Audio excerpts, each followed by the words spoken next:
রাজনীতির খবর, ভোটের লড়াইয়ে এবার কি আর এক ভাইজান নামতে চলেছেন? 26-এর ভোটে এবার কি আব্বাস সিদ্দিকী প্রার্থী হতে চলেছেন? তার বক্তব্যই তেমন একটা ইঙ্গিত পাওয়া যাচ্ছে। শওকত মোল্লার বিরুদ্ধে কি তিনি প্রার্থী হবেন? এবার ভোটে দাঁড়াতে চান আব্বাস সিদ্দিকী। অত্যাচারের বিরুদ্ধে প্রয়োজনে ভোটে লড়াই, এই ঘোষণা করেছেন ফুরফুরা শরীফের পীরজাদা। আব্বাস সিদ্দিকীকে আবার পাল্টা চ্যালেঞ্জও করেছেন শওকত মোল্লা। আব্বাস সিদ্দিকীকে ভোটে হারানোর হুঁশিয়ারি দিয়েছেন। বুকের পাটা থাকলে ভোটে লড়ুন, এই চ্যালেঞ্জ শওকত মোল্লা। জুলুম করে তার ঘাড়ে চেপে হলো আমরা জুলুমের প্রতিবাদ করব, এটাই হলো মূল বলার দরকার, মূল বিষয়। অবশ্যই আমার জুলুমকে খতম করার জন্যে, মানুষের জন্যে যদি আমাকেও প্রয়োজন হয় নামতে প্রকাশ্য, মানে পুরোপুরিভাবে, তাতে কোনো অসুবিধা নেই, তো নামাই যেতে পারে। জুলুম যেখানে বেশি হবে সেই জুলুমকে খতম করার জন্য নাবার প্রয়োজন হলে অবশ্যই আমি নামতে রাজি আছি। আর না হয় ওই এই করব ওই করব করার জন্য হাজারো লোক আছে।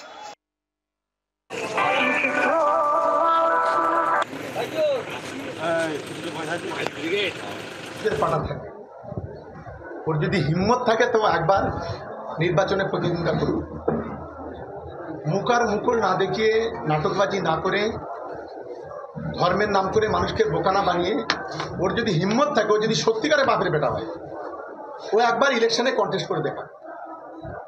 আমি ওকে চ্যালেঞ্জ করছি, অন ক্যামেরা চ্যালেঞ্জ করছি, সারা বাংলার মানুষের সামনেই আমি বলছি, ওর বুকের যদি পাটা থাকে, ও ভাঁড় বা ক্যানি একবার ভোটে দাঁড়িয়ে দেখা, তবে ওর বাপের বেটা বলবো আমি। অন্যদিকে আরাবুল ইসলাম, তার কি সাসপেনশন এবার উঠে যাচ্ছে?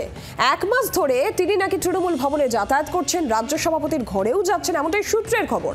আর আরাবুলের গতিবিধিতে কামব্যাক ঘিরে যখন জল্পনা, আরও একটা নামও এক্ষেত্রে সামনে আসছে, সেটা হচ্ছে শান্তনু সেন।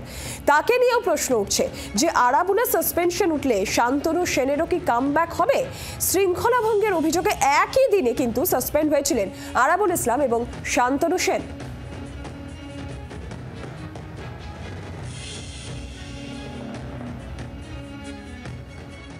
গত 1 মাস ধরে প্রায় প্রতিদিন নিয়মিত তৃণমূল কংগ্রেস ভবনে দেখা যাচ্ছে তৃণমূল কংগ্রেসের ভাঙড়ের নেতা আরাবুল ইসলামকে। রাজ্য সভাপতির ঘরে তাকে প্রতিদিন দেখা যাচ্ছে। প্রায় 8-9 মাস আগে আরাবুল ইসলাম এবং শান্তনু সেন দুজনকে একই দিনে তৃণমূল কংগ্রেস সাসপেন্ড করেছিল শৃঙ্খলা ভঙ্গের অভিযোগে। তারপর থেকে এই দুজন নেতা সাসপেন্ডেড। কিন্তু হঠাৎ তৃণমূল কংগ্রেস ভবনে আরাবুল ইসলামের আনাগোনাতে প্রশ্ন উঠছে যে তাহলে কি আরাবুল ইসলামের সাসপেনশন তুলে নেওয়া হলো? আর যদি আরাবুল ইসলামের সাসপেনশন উঠে যায়, তাহলে শান্তনু সেনের কি উঠছে বা ওঠার প্রক্রিয়াতে রয়েছে? এই প্রশ্ন কিন্তু আসছে। তৃণমূল কংগ্রেস সূত্রে খবর যে আরাবুল ইসলাম পুরনো দিনের কর্মী, সামনে 2026-এর বিধানসভা নির্বাচন রয়েছে, তাই এই আরাবুল ইসলামের মতো পুরনো যারা কর্মী রয়েছেন তারা যাতে নির্বাচনে কাজ করতে পারেন, তাই চাইছে তৃণমূল কংগ্রেসের স্থানীয় নেতৃত্ব। এই অবস্থায় দাঁড়িয়ে আরাবুল ইসলাম ঘনিষ্ঠ যারা, তারা কিন্তু অত্যন্ত খুশি। তারা মনে করছেন যে স্বমহিমায় আবার ফিরছেন আরাবুল ইসলাম 2026-এর বিধানসভা নির্বাচনের আগে। জি24 ঘন্টার জন্য ক্যামেরায় চন্দন দাসের সঙ্গে প্রবীর চক্রবর্তী, কলকাতা।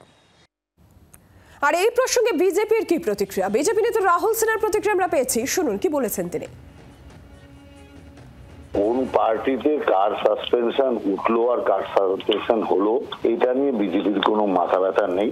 কিন্তু একটা জিনিস পরিষ্কার, যে তৃণমূল যে ভয়ে আছে, আর এই সুযোগে যারা তৃণমূলের বিরুদ্ধাচারণ করেছিলেন কিংবা দল বিরোধী কাজ করেছিলেন, সমাজ বিরোধী কাজ করেছিলেন, যে কাজের জন্য তারা সাসপেনশন তাদের উপর হয়েছিল, এখন তৃণমূলের সংকট, আর ধীরে ধীরে তাদের সাসপেনশন উঠতে শুরু করবে, এটা স্বাভাবিক আছে। তার কারণ যে তৃণমূল কংগ্রেস এখন অসহায় অবস্থা, সেই জন্য যারা সমাজ বিরোধী, যারা গুন্ডা, তাদেরকে আবার ফিরিয়ে না আনলে তৃণমূল স্বস্তি পাচ্ছে না, পাবে না। আর সেই কারণে সাসপেনশন ওঠাটা এমন কোনো বড় ব্যাপার নয়, স্বাভাবিক ব্যাপার। বাংলার আওয়াজ, বাঙালির আবেগ, জি24 ঘন্টা।